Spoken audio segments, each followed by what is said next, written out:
好，同学，我们来看一下牛刀小试第18题。现在题目告诉我说 a 加 b 会等于5 ，a 乘 b 会等于3，然后要我去求下面的这些值的部分分别会是多少。首先第一小题问我说 a 平加 b 平，那看到平方，我们会想到什么？当然是平方公式嘛，所以我会利用什么？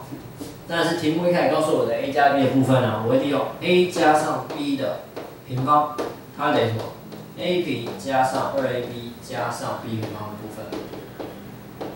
那这边写出来你就发现啊，这两个是我要的，所以我把它留在两边，留在左边的部分嘛。所以搬过来 a 平加上 b 平，它会等于什么 ？a 加 b 的括号平方，它是不是就是5的平方减掉谁？2乘上 ab 叫做3，所以25减掉6，我就可以得到我的值会叫做19。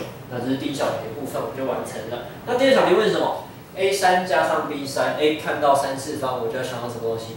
立方和的公式嘛。好，立方和公式是什么？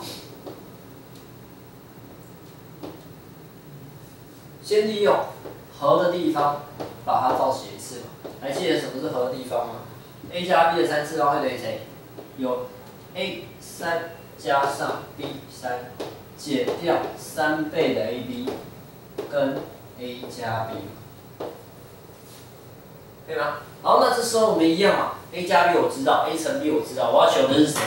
就是这边这两个东西嘛。然后一样，我把它留在左侧就好了。所以 a3 加上 b3， 我会等于谁？这边 a 加 b 叫做5，所以它叫做5的3次方，减掉3倍的 ab，ab 叫做3，所以3乘3再乘上95是15，前面是125，相减都要求出来就会是80嘛。好，再来第3小题的部分 ，a 减 b 的平方，那这时候我们会利用到什么东西？题目现在有没有告诉我 a 减 b？ 是不是没有？